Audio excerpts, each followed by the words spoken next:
बांग्लादेश का हुक्का पानी बंद कर दिया है।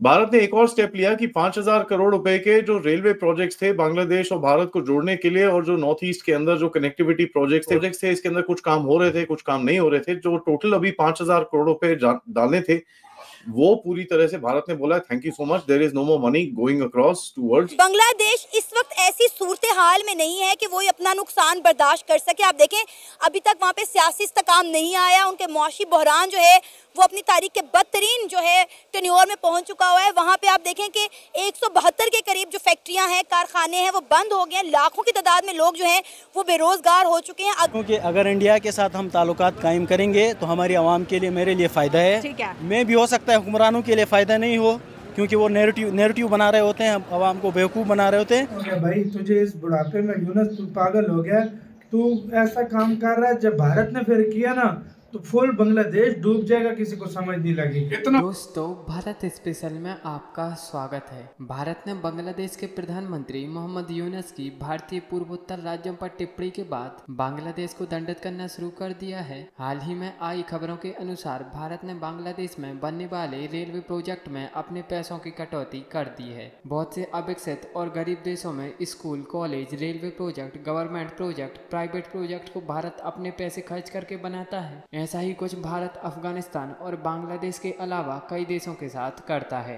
लेकिन अब भारत और बांग्लादेश के बिगड़ते संबंधों के चलते भारत ने बांग्लादेश को दंडित करना शुरू कर दिया है। पहले तो भारत ने बांग्लादेश को दी जा रही ट्रेड फैसिलिटी को रोक दिया, और अब खबरों के अनुसार भारत ने बांग्लादेश में बन रहे एक बड़े रेल प्रोजेक्ट में पैसे लगाना बंद कर दिया है। और अब इस रेलवे प्रोजेक्ट के साथ साथ बांग्लादेश में हजारों जो प्रोजेक्ट भारत बना रहा है उनकी भी फंडिंग भारत कट करेगा, जिससे बांग्लादेश और भी पीछे होगा। और अब भारत के इन कड़े कदमों से बांग्लादेश को पता चल जाएगा कि भारत के बिना रहना कितना मुश्किल है। Beginning to hurt quite a bit. Bharat ने एक और स्टेप लिया कि 5,000 करोड़ रुपए के जो रेलवे प्रोजेक्ट्स थे बांग्लादेश और भारत को जोड़ने के लिए, और जो नॉर्थ ईस्ट के अंदर जो कनेक्टिविटी प्रोजेक्ट्स थे, for example the Kolkata Siliguri project, जहां पर सिनबार एंड राधिकापुर में कनेक्शंस थे। उसके बाद सिलीगुड़ी तो लुमडिंग प्रोजेक्ट जो था, लुमडिंग टू अगरतला जो था, अगरतला से अखुरा की तरफ जाके फिर नीचे चिटगांव की तरफ था, खुलना की तरफ था, ढाका कोलकाता ढाका अगरतला था। ये पूरी जो लाइंस थी, इसके ऊपर जो प्रोजेक्ट्स थे, इसके अंदर कुछ काम हो रहे थे, कुछ काम नहीं हो रहे थे। जो टोटल अभी 5,000 करोड़ रुपए डालने थे, वो पूरी तरह से भारत ने बोला thank you so much, there is no more money going across towards Bangladesh anymore. So this is very clear that भाई देयर इज, अभी बांग्लादेश की तरफ ये 5,000 करोड़ रुपए के projects are all stand hold slash cancelled. Now यहाँ पर एक ऑब्वियसली सवाल उठेगा कि यार जो हमारा नॉर्थ ईस्ट की कनेक्टिविटी थी, अगर वो मेनलैंड के साथ इतनी वाइब्रेंट नहीं रहेगी तो किस तरह करेंगे। जो ऑल्टरनेटिव प्रोजेक्ट्स जिसके ऊपर एक्चुअली काम ऑलरेडी शुरू हो चुका है, which is through Bhutan and through Nepal. So जो 5,000 करोड़ रुपए का अमाउंट है, that is being spent somewhere else to put across these railway lines. And जो सिलीगुड़ी प्रोजेक्ट है उसके अंदर भी they are now doubling and tripling the line, जिसकी भी feasibility studies are almost about to get over. बाकी मैं एक चीज आपको बता दूं कि आगे जाके चिटगांव का जो हिल ट्रैक्ट है और चट्टग्राम एरिया है, that is going to become very extremely critical going forward, क्योंकि उसके बारे में मैं आपको अगली स्टोरी बताने वाला हूं। अगली स्टोरी ऐसे है, पहले तो ये दो झटके भारत से, लेकिन एक झटका भी दूसरी तरफ से भी मिला।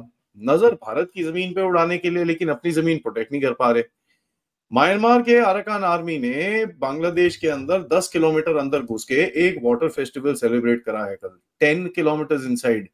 And mind you, all these guys came inside in the Bandarban border of that area. वहां पर ये लोग घुसे हैं, वहां पर local representatives, local political party leaders सबके साथ मिल मिला के मस्ती करी है, दारू शारू पी, अपने एकदम चिल मारा। दे हैड अ गुड अच्छा stage setup, they had a facilitation programme जहां पर लोगों को माला शाला पहनाई गई। So it's not a small celebration. And यहाँ पर बांग्लादेश की बॉर्डर गार्ड ऐसे करके देख रही थी उनको। They basically were completely inactive.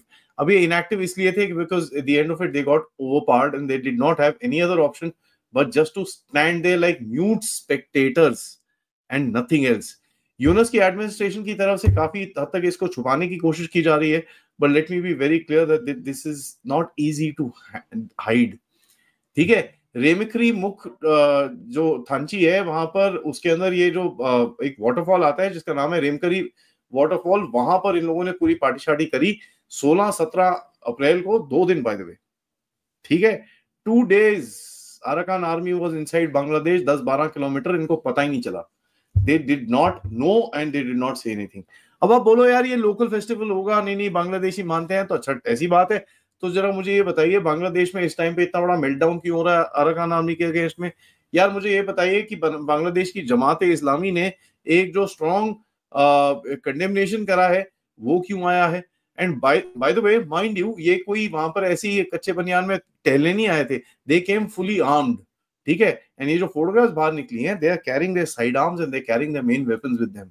सो बांग्लादेश जमात इस्लामी के जो सेक्रेटरी जनरल एंड प्रोफेसर जो है मियां गोलम पोरवार, उन्होंने एक चिट्ठी लिखा है और बोला है कि साहब ये क्या है, हमारा तो सॉवरेनिटी की बत्ती बंद कर रखी है, यूनेस क्या कर रहा है यहाँ पर, एंड जो जल केली फेस्टिवल है, वाटर फेस्टिवल जिसको बोलते हैं, how is this allowed to even happen?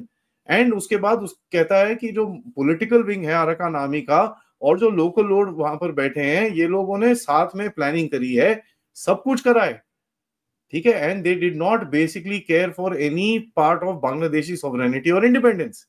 और यहाँ पर जो जमाते इस्लामी है उसकी पूरी तरह से मेल्टडाउन दिख रहा है आपको। अब मैंने आपको बताया कि भाई जमाते इस्लामी तो ठीक है, बट चट्टोग्राम हिल ट्रैक जो है उसके ऊपर काफी फोकस रहेगा। एक आर्टिकल आया नॉर्थ ईस्ट इंडिया में, जहां पर एक किसी ने लिखा, छोड़िए नाम छोड़ दिए, जैसे ही मैंने उनका नाम पढ़ा मैं बोला यार there is something fishy in this. और आर्टिकल ये कहता है कि बांग्लादेश की आर्मी अब हेल्प करेगी कि भाई अराकान आर्मी की, किसके लिए? ताकि जो मिलिट्री जनता है उसके अगेंस्ट में लड़ सके और रोहिंग्यास को वापस Bangladesh as a gift Rohingyas repatriate होने के लिए बांग्लादेश को मिल जाएंगे। That article is entirely wrong. 2-3 शुक्र हर कोई पढ़ा लिखा है, हर किसी को समझ है कि किस तरह किस लेवल पे कहाँ बात करनी। अब ऐसा नहीं हो सकता। उसने 1.5 साल 1 साल लगा के पूरा इंडियन के खिलाफ मतलब पूरा नारा उसने बिल्ड किया, पूरा बयान बनाया। अब जब इतना टाइम गुजर गया तो अब कहता है कि मैं पाकिस्तान से ये डिमांड कर रहा हूँ, चाइना को मैं ये कह रहा हूँ, आप मेरे साथ ताल्लुकात अच्छे कर लें। ऐसा कैसे हो सकता है? लेकिन यूनेस के दोस्तों सोच मैं आपके सामने रखी हूँ, एक तरफ एंटी इंडिया नारा लगाया और अपनी ट्रेड का बेड़ा गर्क कर लिया, दूसरी तरफ चाइना को बुलाया कि नॉर्थ ईस्ट पे एयरबेस बना लो जो कि इंडिया कभी होने नहीं देगा। इधर हमारी आईएसआई को अपने मुल्क बनाया कि हमारी जो है हमें सिक्योरिटी दे दो, हमें न्यूक्लियर बम दे दो। और ठीक जब पाकिस्तान, हर 70 पाकिस्तानी अगर एक जगह इकट्ठे हैं तो उसमें से 50 पाकिस्तानी जो है बांग्लादेश को सपोर्ट कर रहे हैं, जो कि एक एनालिसिस एक ट्रू थिंग है। उसके बाद जब हम उनकी तरह बढ़े हैं तो अब वो हमारे साथ भी सीधा हो रहा है। आप ये देखें ना, मतलब बांग्लादेश है ना, उसमें बहुत सारी चीज़ें आ जाती हैं। जैसे हमारे मुसलमान पहले हम एक ही थे, उसके बाद वो मुस्लिम हैं, दूसरी बात ये ऐड हो गई, और तीसरी बात आप जो कह रहे हैं मतलब उन्होंने सिक्योरिटी मांगी हमसे, तो कोई बात नहीं है। ये आपको मैं एक बात ऐड कर दूं, ये ना खित्ते में तवाज़ुन बरकरार रखने के लिए ये होता है। अब जैसा कि हमारे पहले जब खान साहब की हुकूमत थी तो हमारे तल्लुकात अफगानिस्तान के साथ अच्छे थे, ठीक है। जब तल्लुकात उनके साथ अच्छे थे तो अफगानिस्तान ने इंडिया को वहाँ से निकाल दी, उन्होंने वहाँ इन्वेस्ट किया, वहाँ डैम्स बनाया, सारा कुछ किया इंडिया ने। अब जब खान साहब की हुकूमत थी, वहाँ से अमेरिका निकल गया, सारा कुछ हो गया, तो हमारे ताल्लुकात उनके साथ अच्छे थे अफगानिस्तान के। अब जैसी पॉलिसियाँ चेंज हुई, हुकूमतें चेंज हुई, जब नए बंदे हैं तो पॉलिसी शिफ्ट हो गई। जब पॉलिसी शिफ्ट 8-8 हज़ार अफगानियों को एक हफ्ते में निकाला जा रहा है। जब पॉलिसी शिफ्ट हुई तो हमने उनके अफगानी इधर से निकालना शुरू कर दी। मतलब जब तक यूनस है तो एंटी इंडिया रहेगा, यूनस जाएगा तो पॉलिसी में बहुत बड़ा शिफ्ट आएगा। लेकिन और जो मतलब मैं बात कंटिन्यू कर रहा हूँ, अब जब बांग्लादेश है ना, बांग्लादेश उनको पहले किसके सपोर्ट थी? इंडिया की। और इंडिया को जैसे मतलब ताल्लुकात उनके खराब है, यूनुस की हुकूमत आई उधर, तो पाकिस्तान ऑटोमेटिक उनको एंटर होना था, क्योंकि खित्ते में तवाज़ुन बरकरार रखना था। जब तवाज़ुन बरकरार पावर की स्टेबिलिटी, तो दुश्मन का दुश्मन दोस्त होता है। तो यही पॉलिसी भारत भी अपनाता है, दुश्मन का दुश्मन दोस्त, और सेम पाकिस्तान भी अपनाता है इसमें, क्योंकि हमारा जहाँ से बॉन्ड टूटा बिल्कुल केमिस्ट्री, अगला मॉलिक्यूल उसको पकड़ लेता है और वो बन जाता है बॉन्ड, ठीक है ना, इस तरह हो जाता है।